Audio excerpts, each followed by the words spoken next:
ఈరోజు అంతర్జాతీయ international day against drug abuse and illicit trafficking. ఈరోజు మ్యారథాన్ కార్యక్రమం, వాకథాన్ కార్యక్రమం అనంతపురం జిల్లాలో చేపట్టడం జరిగింది. అందరూ కూడా చాలా ఉత్సాహం నుంచి ఇందులో పాల్గొన్నారు. పాత్రికేయ మిత్రులు అందరికీ కూడా నేను ధన్యవాదాలు తెలియజేసుకుంటున్నాను. ముఖ్యంగా గత 1 సంవత్సరంలో విజయవంతంగా ఈ డ్రగ్ నిర్మూలన కార్యక్రమంలో కష్టపడి పనిచేసి మంచి ఫలితాలు తీసుకొచ్చిన జిల్లా పోలీస్ యంత్రాంగం, ఎక్సైజ్ యంత్రాంగం, వీళ్ళకి మొట్టమొదటిగా నేను అభినందన తెలియజేసుకుంటున్నాను. అలాగే ఎన్కార్డ్ అనే ఒక కమిటీలో అన్ని డిపార్ట్మెంట్ కోఆర్డినేషన్తో మనము చేసే ప్రతి నెల కార్యక్రమంలో కూడా మంచి స్పందన మరియు వివిధ డిపార్ట్మెంట్లు తీసుకోవాల్సిన బాధ్యతల గురించి కూడా తెలియచేయడం జరిగింది.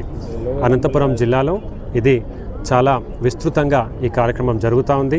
అలాగే అగేనిస్ట్ డ్రగ్స్ జిల్లా యంత్రాంగం చాలా కఠినంగా ఉంటుందని, ఎవరిని కూడా ఇలాంటి సమస్యలు క్రియేట్ చేసే వాళ్ళు కనుక ఉంటే, ఆర్గనైజ్డ్ క్రైమ్ కానీ పెడ్లర్స్ కానీ ఉంటే వాళ్ళపైన కఠినమైన చర్యలు మేము తీసుకుంటామని తెలియజేస్తున్నాం.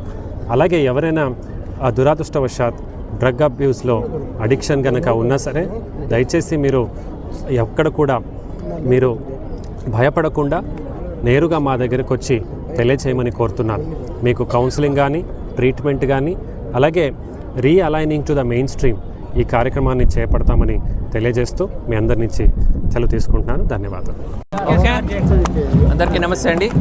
మీకు అందరికీ తెలిసినట్టు ఈరోజు June 26 international day against drug trafficking and illicit trafficking గురించి ఉంది. సో దీని నేపథ్యంలో ఈరోజు ఒక వాకథాన్ కూడా ఏర్పాటు చేయడం జరిగింది. ప్రజల్లో డ్రగ్స్ గురించి, దాని ఇల్ ఎఫెక్ట్స్ గురించి అవగాహన తీసుకురావడానికి ఈ వాకథాన్ ఏర్పాటు చేయడం జరిగింది. దీంట్లో భాగంగా అన్ని డిపార్ట్మెంట్స్, అన్ని లా ఎన్ఫోర్స్మెంట్ డిపార్ట్మెంట్ ఉండొచ్చు, మెడికల్ అండ్ హెల్త్ ఉండొచ్చు, పోలీస్ ఉండొచ్చు, వాలంటీర్స్ ఉండొచ్చు, ఎన్జిఓస్ ఉండొచ్చు, అందరూ కూడా పార్టిసిపేట్ చేస్తున్నారు. ప్రతి ఒక్క ఇండివిజువల్ డిపార్ట్మెంట్కి లేదా సొసైటీకి కూడా వాళ్ళ రోల్స్ అండ్ రెస్పాన్సిబిలిటీ గురించి ఇంతవరకు మనము మాట్లాడుకోవడం జరిగింది. ఒక సొసైటీలో ఉన్న ఒక యువత వాళ్ళు ఫ్యూచర్లో ఎలాగుంటారు లేదా వాళ్ళు ఎలాగ పెరుగుతారు, ఆ సోషలైజేషన్ అనేది చాలా ఇంపార్టెంట్ అవుతుంది. సో దాని గురించి కూడా మనం అందరూ కూడా ఇంతవరకు మాట్లాడుకున్నాము. ఇంకా ఫ్యూచర్గా గవర్నమెంట్ తరపు నుంచి మనం మాట్లాడుకున్నట్టయితే ఈగల్ సెల్స్ని గవర్నమెంట్ నుంచి ఫామ్ చేయడం జరిగింది. Elite anti narcotic group for law enforcement సెల్స్ని గవర్నమెంట్ నుంచి ఫామ్ చేయడం జరిగింది. ఇది ప్రతి జిల్లాలో కూడా ఒక్కొక్క సెల్స్ ఉన్నాయి. ఇది కాకుండా ప్రతి ఒక్క స్కూల్స్ అండ్ కాలేజెస్లో కూడా ఎలైట్ క్లబ్స్ కూడా ఫామ్ చేయడం జరిగింది, ఈగల్ క్లబ్స్ కూడా ఫామ్ చేయడం జరిగింది. దీని ద్వారా మనము డ్రగ్ పెడ్లర్స్ ఉండొచ్చు, కన్స్యూమర్స్ ఉండొచ్చు, ట్రాన్స్పోర్టర్స్ ఉండొచ్చు, వీళ్ళందరి మీద కూడా దృష్టి ఉంచడం జరిగింది. గవర్నమెంట్ తరపు నుంచి ఎన్ఫోర్స్మెంట్ ఆస్పెక్ట్స్లో ఓన్లీ కేసెస్ బుక్ చేయడం అంతవరకు మాత్రమే కాకుండా ఫైనాన్షియల్ ఇన్వెస్టిగేషన్ కూడా చేయడం జరుగుతుంది. ఎవరెవరు డ్రగ్ కేసెస్లో అఫెండర్స్ ఉంటున్నారు వాళ్ళ ప్రాపర్టీస్ అన్ని కూడా అటాచ్ చేయడం కూడా జరుగుతుంది.